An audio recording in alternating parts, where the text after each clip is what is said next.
Bismillah walhamdulillah wassalatu wassalamu ala Rasulillah wa ala alihi wa sahbihi wa man walah.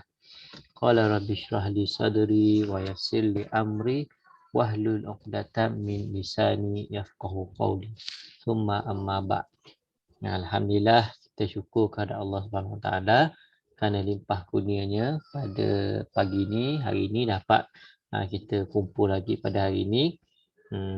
Lama dah kita tak live, jadi kita live sekali. Kita selang-selang lah, ada yang kena live.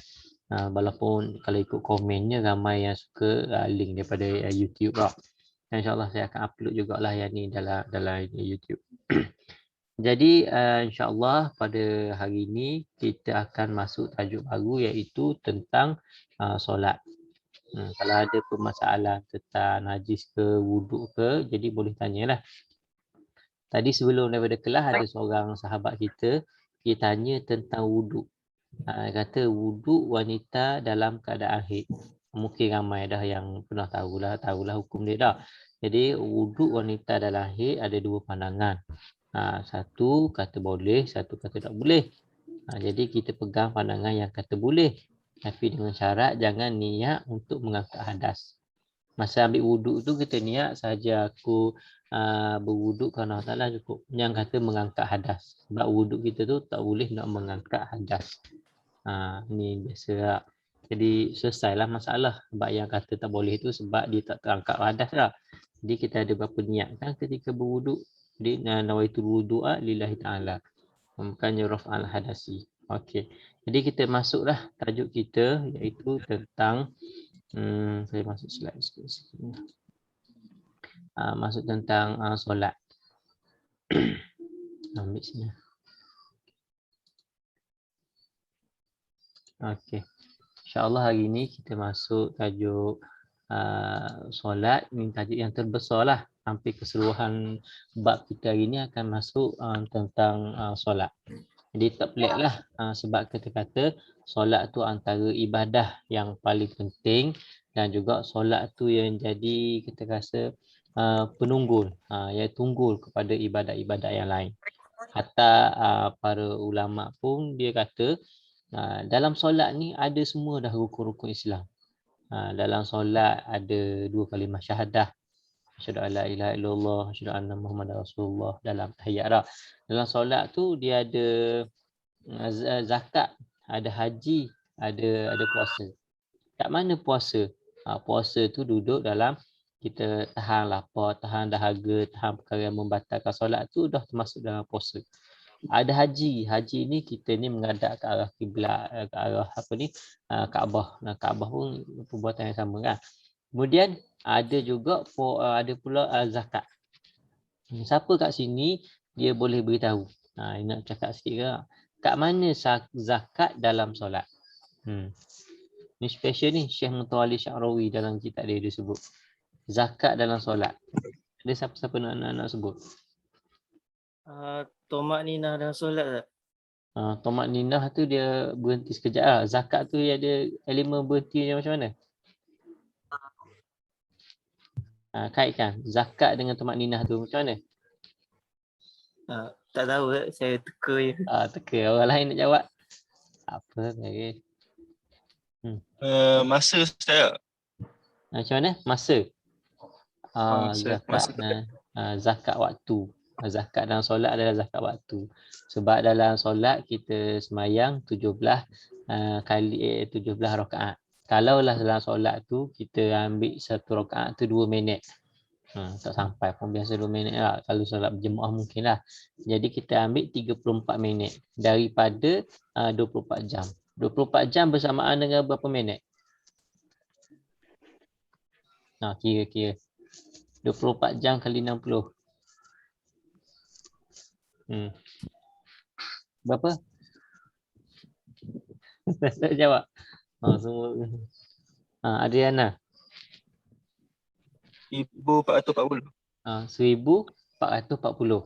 Jadi kalau kita ambil perkiraan lah 34 minit waktu kita daripada 1440, dia akan bersamaan dengan 2.4 lebih kurang lah.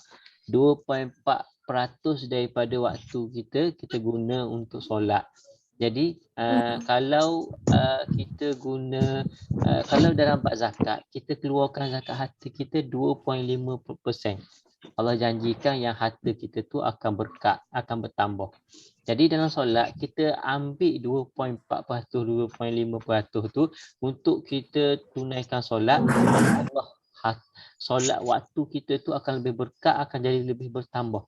Dalam keadaan kita tak sedar. Mungkin kita banyak urusan. Buat tak kerja, kata berehat lu solat lu sekejap. Solat ni akan ambil masa, tapi dengan keberkatan solat kita tenang, kita dapat buat benda dengan lebih mudah, dengan lebih cepat. InsyaAllah orang yang terbiasa dengan menjaga solat, dia akan rasa nikmat dia tu lah. Akan rasalah keberkatan waktu yang pada diri dia. Tu solat. Okey. Jadi kita masuklah tajuk kita. Saya tak fokus sangatlah pasal hukum ni, awak ni semua pengajian Islam, awak boleh faham. Okey. Solat dari sudut bahasa adalah doa. Dari sudut istilah, perkataan, perbuatan yang dimulakan dengan takbiratul ihram, diakhiri dengan salam. Jadi kita ni takbir, start dengan takbir, akhir dengan salam. Orang selalu duk sebut, tak boleh bid'ah, tak boleh haram perbuatan selepas daripada salam kita sapu muka. Kata sebab apa nak sapu muka? Mana ada sapu muka? Kita kata solat kita berakhir dengan salam. Lepas salam tu kita nak sapu muka ke, lepas salam tu kita nak sujud ke, kita nak buat apa-apa tu ada tu dak termasuk salat. Yang silapnya kita anggap tu memang syarat-syarat wajib solat memang kena sapu muka. Tak sapu muka tak sah solat. Tu yang salahnya. Kita anggap perbuatan. Kalau tak, ulama kita pun ada juga yang dalam kitab-kitab dia ada sapu muka lepas solat, adalah hujah-hujah dia tu. Dan kita tak kata benda tu memang wajib kena buat, tak ada lah. Cuma benda tu dibuat oleh para ulama. Okey, baik. Sejarah pensyariatan solat pula. Okey, sejarah pensyariatan solat dia bermula sebelum zaman Nabi lagi. Jadi solat-solat yang terdahulu dah ada. Dalam solat Nabi Ibrahim semua ada ibadat-ibadat yang tertentu. Dan keistimewaan umat Nabi Muhammad ni adalah dia ni diberikan keringanan dalam banyak benda, contohnya dalam solat. Umat yang terdahulu, kalau dalam kitab Said Muhammad bin Alawi Al-Maliki, dia sebut tentang Syaraful Ummah Al-Muhammadiyah, keistimewaan umat Nabi Muhammad. Orang yang terdahulu kalau nak solat, dia kena solat di mihrab, di tempat solat dia. Macam kisah Maryam, dia duduk solat di mihrab, luar tu tak solat. Tapi umat Nabi Muhammad, solat tu boleh di mana-mana, tanah tu jadi suci. Jadi tu kelebihan solat. Kemudian syariat dulu ada solat dia sehari pagi dan petang. Dan Nabi Muhammad SAW solat juga sebelum dipadukan solat 2 kali sehari pagi petang. Jadi terjawablah persoalan dalam peristiwa Isra' Mi'raj. Dalam peristiwa Isra' Mi'raj, Nabi ni pergi untuk terima anugerah solat. Tiba-tiba masa naik buraq dengan Jibril, Jibril tu parking banyak kali. 2-3 kali parking buraq dia, berehat di berapa stesen dia lah, RNA dia. Yang pertama berehat kat Madinah. Bukannya unta tu nak isi minyak ke apa buraq, dak lah, berehat sekejap. Kemudian Nabi buat apa? Nabi solat. Kemudian dalam perhentian yang seterusnya ada di tempat kelahiran Nabi Isa. Nama dia Baitul Laham. Tempat yang ketiga, tempat munajat Nabi Musa, iaitu di gunung apa? Tempat munajat Nabi Musa. Tursina. Gunung Tursina ataupun Gunung Sinai, Gunung Turisina. Jadi tempat-tempat ni berhak untuk solat. Jadi orang timbul salah. Solat apa padahal solat baru nak buat. Jadi Nabi solat sebagaimana solat yang terdahulu ikut syariat agama Hanif, agama Nabi Ibrahim. Okey, itu yang itulah. Jadi timbul juga persoalan. Dalam peristiwa tu Nabi SAW tengok banyak benda. Antara yang dilihat adalah azab orang yang meninggalkan solat. Kenapa ada azab orang yang meninggalkan solat sedangkan solat tak disyariatkan lagi? Ini dipersoalkan juga.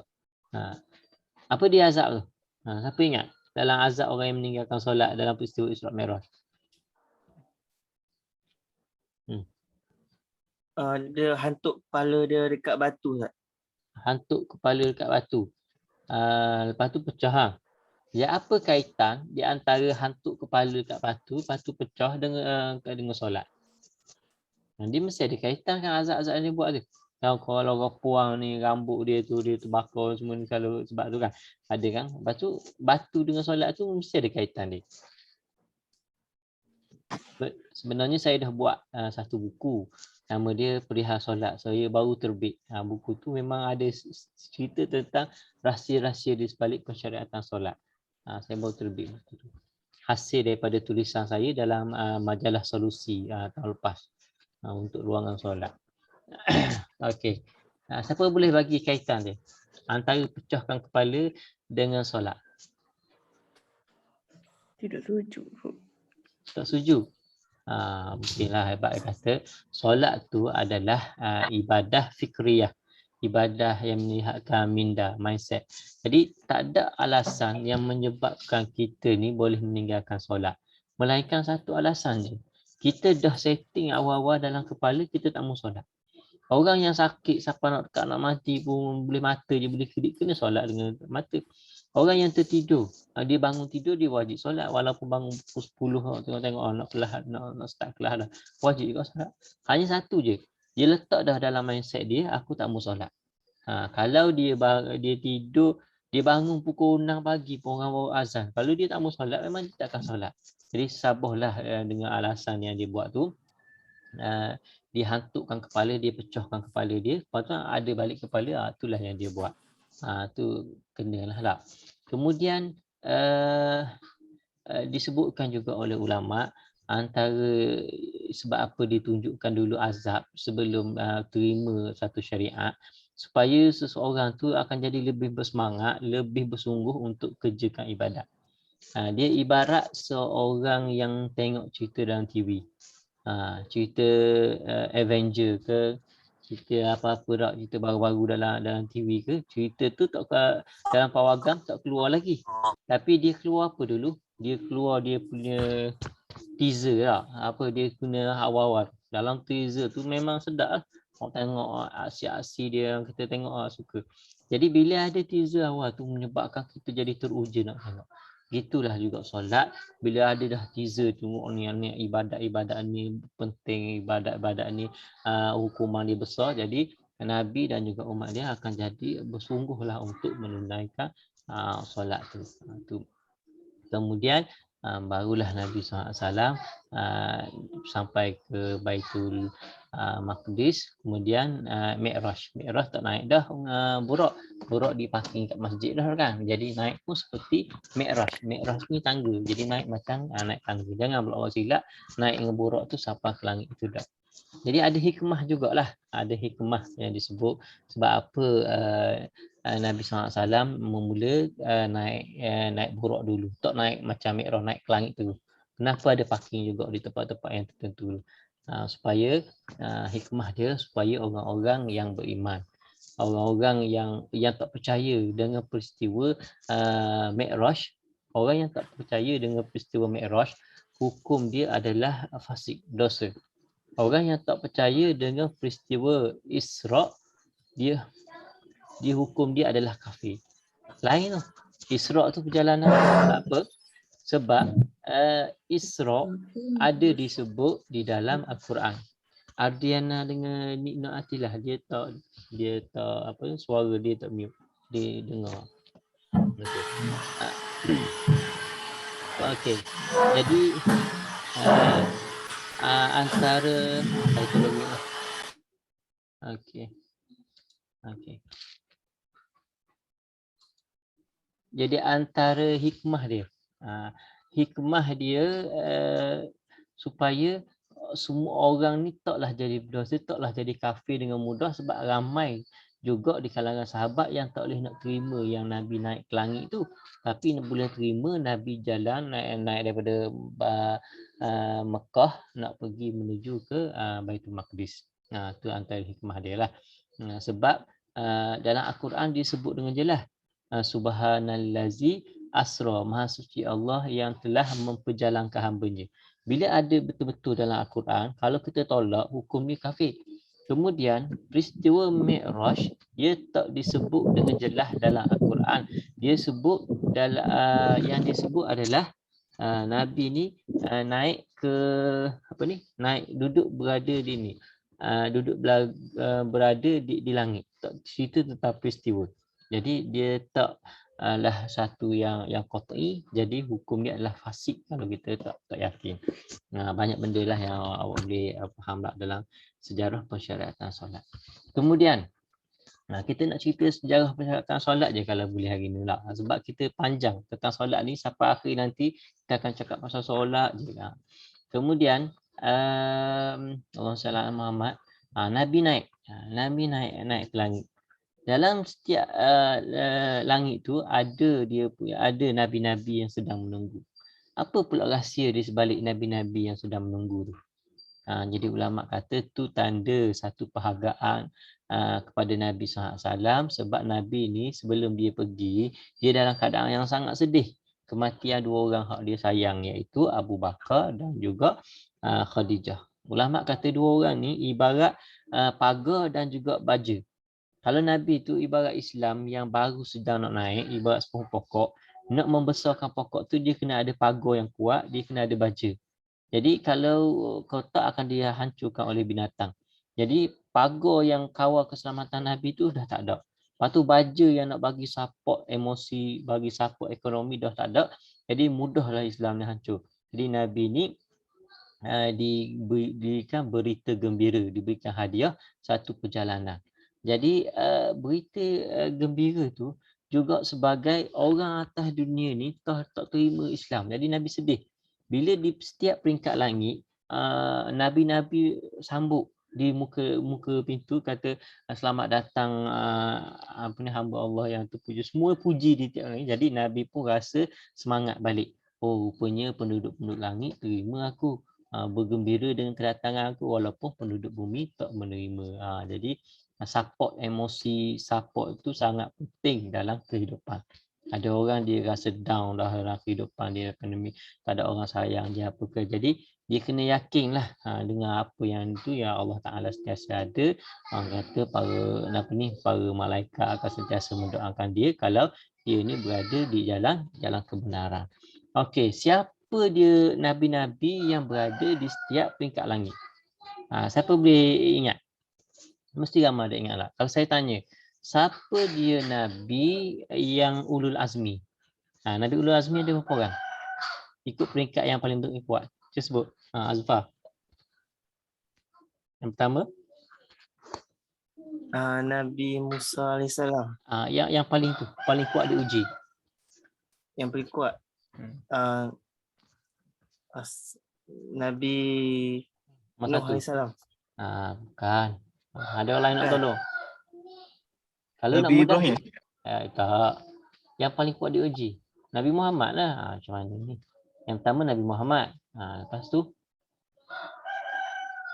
Yang kedua? Ibrahim. Nabi Ibrahim. Yang ketiga? Nabi Nuh. Nabi Musa. Yang keempat? Nabi Isa. Nabi Isa. Yang terakhir barulah Nabi Nuh. Jadi nak mudah, awak ingat dia punya sifat. Ma'an. Mim, alif, mim, ain, nun. Mim, alif, mim, ain, nun. Ma'an. Dia kata Nabi balik ulul azmi ikut urutan. Ma'an. Muhammad, Ibrahim, Musa, Isa, Nuh. Kalau Nabi dalam peristiwa Isra' Mi'raj ni yang di setiap langit, yang ni pening nak sebut. Jadi ada sifat juga. Sifat dia A'yahuma. Alif, ain, ya, alif, ha, mim, alif. Alif yang pertama tu adalah langit yang pertama Nabi Adam. Lepas tu yang kedua Nabi Isa. Yang ketiga Nabi Yusuf. Yang keempat Nabi Idris. Yang keseterusnya Nabi Harun. Mim huma tu, mim tu Nabi Musa. Lepas tu last sekali alif Nabi Ibrahim. Itu yang ditemui oleh di peringkat langit. Jadi masa persoalan juga timbul tentang ni. Kenapa masa yang tegur kata seumat kamu ni tak mampu nak buat mintalah kurang. adalah Nabi Musa yang duduk di langit yang ke-6 tu. Bukannya yang duduk di langit yang ke-7 Nabi Ibrahim. Nabi Musa. Orang kafir ada yang mempertikaikan, kata sebenarnya syariat kita ni sebenarnya ambil syariat Bani Israel, orang Israel, sebab kita ikut Nabi Muhammad dulu ikut tunjuk daripada Nabi Musa. Asal kita 50, 5 ni ikut orang. Jadi macam mana nak jawab? Nabi Musa tegur atas dasar prihatin sebab dia dah uji pada umat dia tak taat, Bani Israel semua ni tak boleh walaupun dengan 2 rakaat pagi petang. Tu pun tak mampu. Lepas tu dah 50, lepas tu kurang 85. Walaupun begitu kita tetap dapat pahala 50. Ingat syariat kita ni, kita buat pahala solat 5 dapat pahala seperti 50 yang kali pertama. Walaupun ikut asal, Nabi kita ni adalah Nabi yang paling pemalu. Lebih pemalu daripada wanita yang fi khidriha, yang duduk dalam di rumah dia yang tak keluar rumah. Tu Nabi SAW lebih pemalu lagi daripada perempuan macam tu. Tapi tak malu untuk jumpa dengan Allah Ta'ala ulang-alik banyak kali. Sebab ulama kata rasa rahmat belah kasihan Nabi lebih tinggi mengatasi rasa malu. Memikir pasal umat aku mesti tak akan mampu ni, tak apalah, rasa malu pun jumpa juga, lupa 2-3 kali jumpa 2-3 kali. Tu pandangan yang pertama. Pandangan yang kedua, sebab apa Nabi Musa ni minta suruh pergi balik semua ni, sebab ada hikmah dia. Nabi Musa dulu masa atas dunia, dia pernah nak tengok wajah Allah Ta'ala. Bukan wajah lah, dia nak tengok zat Allah, nak tengok Allah. Jadi Allah Ta'ala firman, fanzur ilal jabal, tengok pada gunung. Ini istaqarra fi maqam. Kalaulah gunung tu boleh tetap duduk dan tidak hancur, kamu boleh tengok aku. Jadi bila Allah Ta'ala tunjukkan wajah dia pada zat dia pada gunung tu hancur lebur. Gunung tu hancur lebur, lepas tu Nabi Musa pun pingsan. Jadi Nabi Musa atas dunia tak dapat melihat zat Allah Ta'ala. Tapi masa duduk di langit, Nabi Muhammad boleh tengok. Jadi bila Nabi Musa, ni pandangan yang ganjil sikit lah, tapi boleh satu pengajaran ilmu baru. Bila Nabi Musa jumpa Nabi Muhammad, dalam keadaan Nabi Muhammad baru sudah bertemu dengan Allah Ta'ala, dia kata itu adalah satu benda yang cukup besar dan dia boleh tengoklah daripada wajah Nabi Muhammad tu kegembiraan dia tu, dan dia nak tengok benda tu banyak kali. Lepas tu dia suruh balik, kata tak mampu ni, minta kurang balik. Bila minta kurang, Nabi Muhammad mari balik, baru lepas bertemu Allah Ta'ala, jadi boleh nampak pula wajah tu, kegembiraan tu, jadi mengubah rasa tu. Ni setengah ulama lah, ahli sufi yang sebut benda ni. Tapi yang kita kena yakin, yang Nabi SAW buat tu adalah untuk umat dia. Kenapa Allah Ta'ala beri anugerah solat? Bukan puasa, bukan zakat. Biasa kita kata sebab solat tu ibadah yang paling besar. Ya. Yang jawapan yang lain lagi yang disebut, sebab satu benda yang istimewa pada Nabi SAW. Nabi ni kalau orang beri sesuatu, hadiah ke apa ke ni, kalau boleh hadiah tu Nabi nak kongsi dengan umat. Tak ambuh hadiah tu seorang, baju, seluar ke apa ke. Kalau itu pun Nabi akan beri pada orang lain juga pakaian tu. Makanan ke kongsi dengan orang lain juga. Tapi kalau bagi solat, Allah Ta'ala bagi solat, jadi solat tu Nabi boleh kongsi dengan umat sampai akhir zaman. Orang boleh tunaikan solat. Nabi dapat anugerah Mi'raj, naik ke langit. Kalau boleh, nak suruh umat dia boleh naik ke langit juga. Dengan solat tu ibarat Mi'raj. Kita ni naik ke langit bertemu dengan Allah Ta'ala. Sebab dalam solat ni dia terhimpun antara doa dan juga Al-Quran. Doa tu ibarat kita ni bercakap dengan Allah. Kalau Al-Quran ibarat Allah bercakap dengan kita. Kalau kita solat, kita gabung antara kita bercakap dengan Allah, Allah Ta'ala bercakap dengan kita. Jadi satu interaksi antara kita dengan Allah Ta'ala. Satu kedudukan ataupun satu benda yang cukup besar. Okey. Ni saya malah live ni. Kalau saya live tu macam ceramah lah. Dah jadi panjang pula, kesian pula kawan. Okey. Jadi saya sebenarnya kalau boleh tak nak wajibkan siapa yang masuk live ni.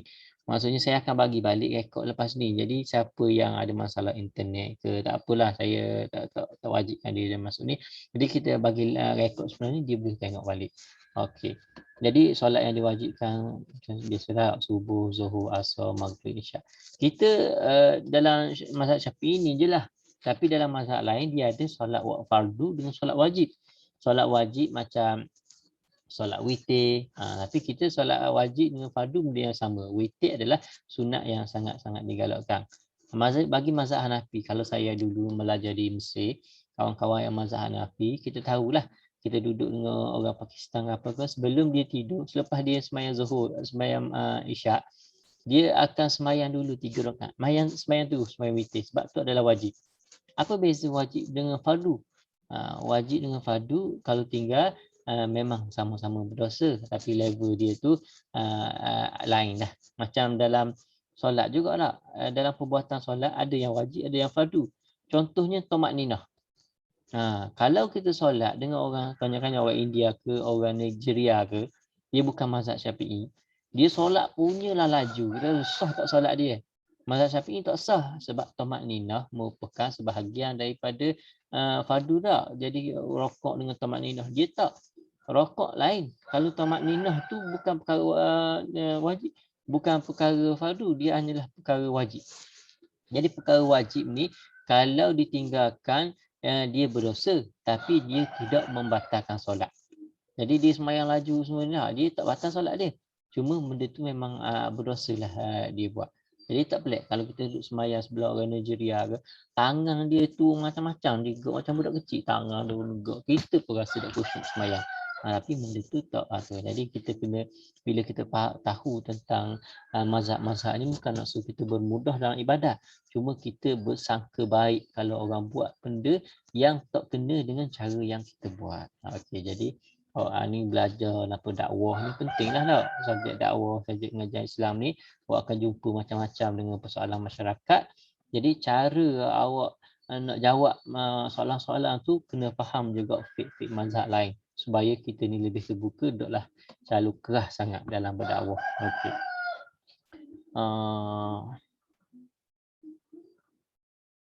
Ingatlah bagi Nabi SAW, Nabi ni ada khususiat. Kalau selain hal 5 ni, Nabi wajib, bagi Nabi ni apa? Nabi wajib solat malam. Nabi wajib solat duha. Nabi wajib solat witir. Tu perkara-perkara wajib bagi Nabi. Tapi tak bagi kita. Keuzuran solat, tidur, terlupa, jamak, dipaksa. Ni kena qada lah. Okey. Cuma dalam bab tidur ni, tengok. Kita kata tidur sengaja tak sengaja, tengok kebiasaan kita. Kalau kita tidur sebelum waktu, tu tak ada masalah. Masalah tidur selepas waktu. Contohnya isyak masuk waktu dah. Kita tidur, lepas tu kita tak kejut sampai subuh. Jadi masalah sekarang ni, kita yakin tak yang kita tidur tu kita akan bangun sebelum subuh. Kalau kita yakin dah, kita tidur pukul 4 pagi, main game punyalah lama semua dah. Main TikTok ke, main apa ke.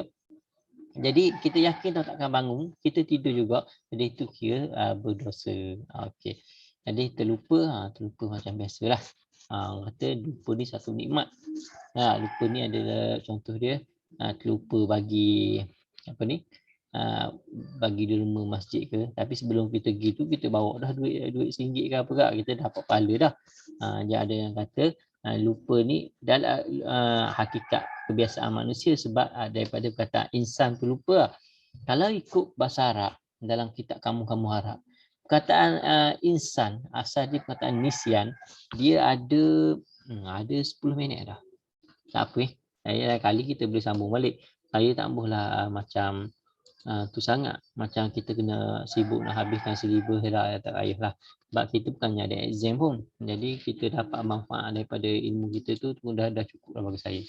Jadi tidur. Okey. Kalau mana saya cakap dia? Keluar. Lupa.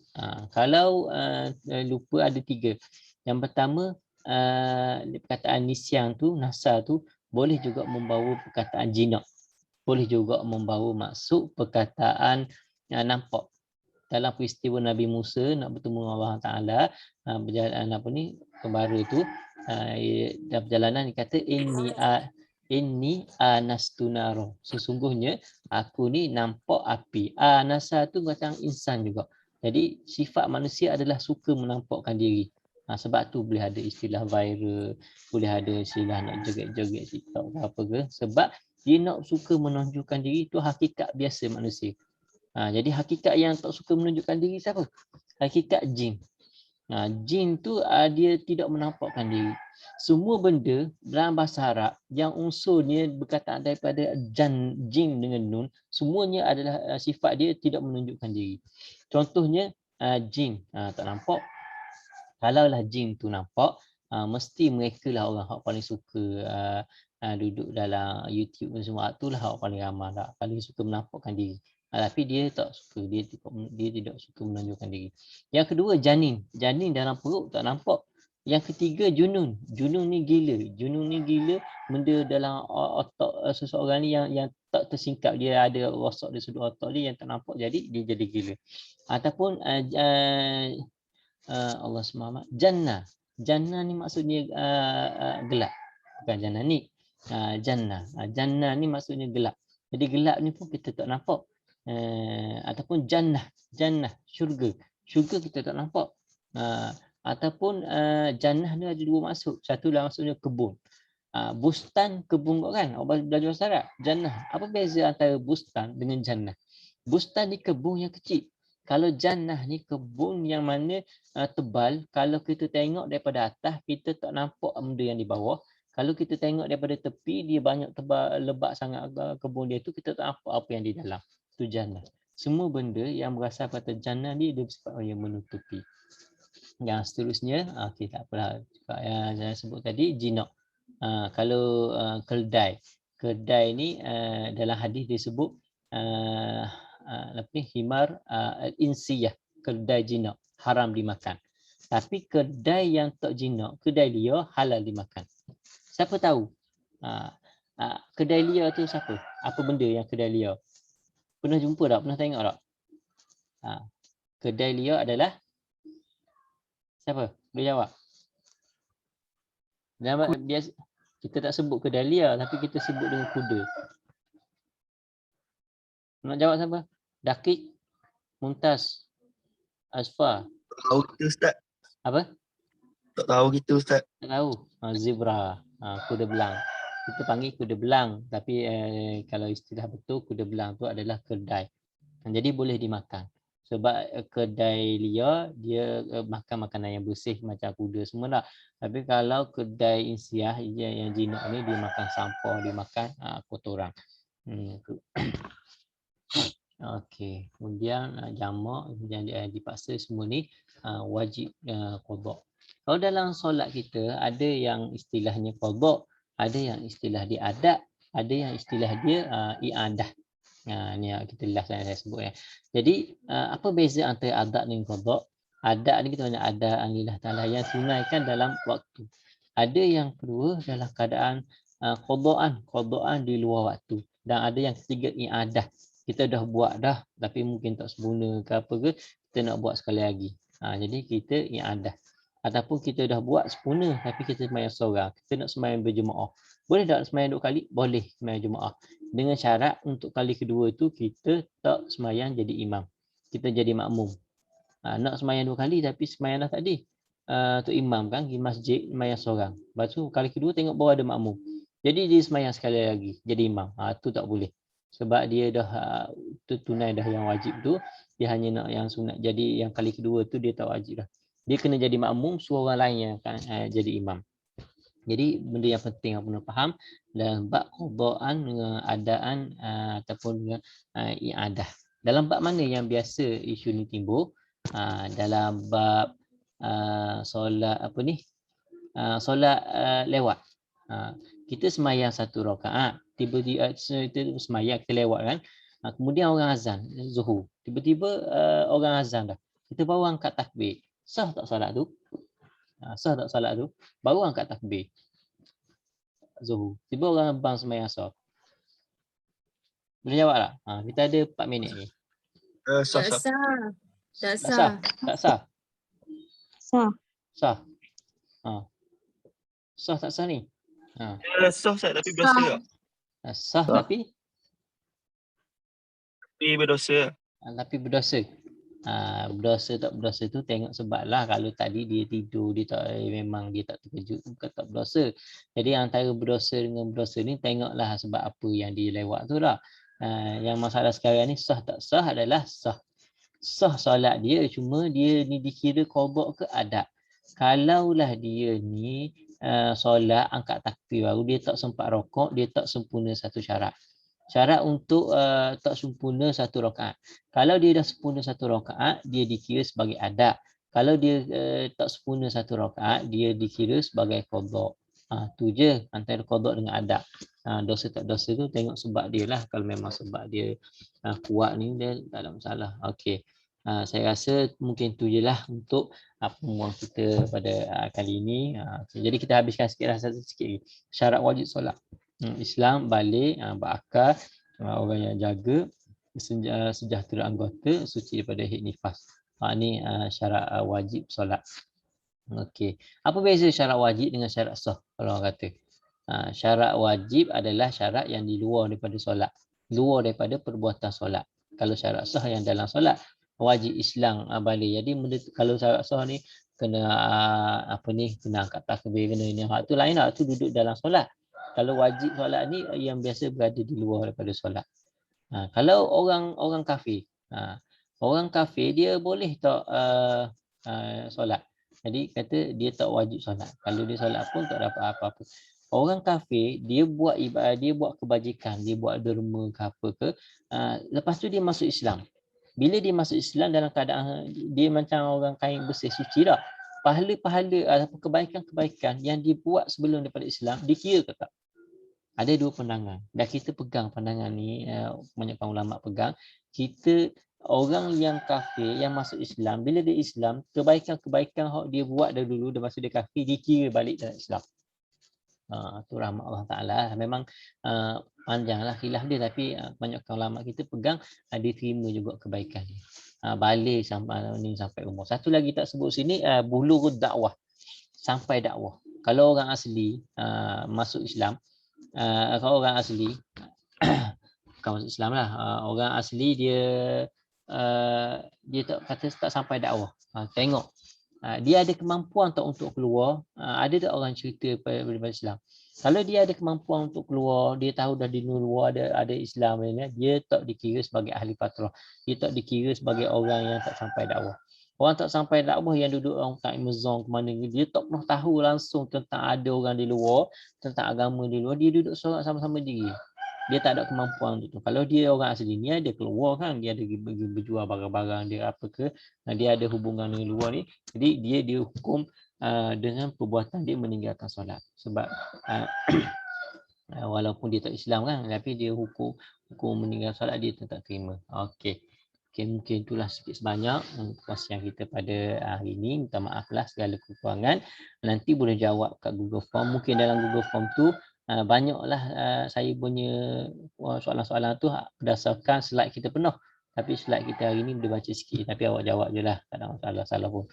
Jadi ada persoalan hukum ke apa ke, boleh tanya dekat Telegram. Okay, terima kasih. InsyaAllah lain kali kita esok blog kan. Sama ada kita sambung ataupun saya bagi yang rekod. Tengok keadaan. Assalamualaikum warahmatullahi wabarakatuh. Wallahualam. Waalaikumsalam. Terima kasih Ustaz. Terima kasih Ustaz. nak ambil gambar. Tak ingat nak rekod gambar. Buka sekejap boleh? Kita mati dah.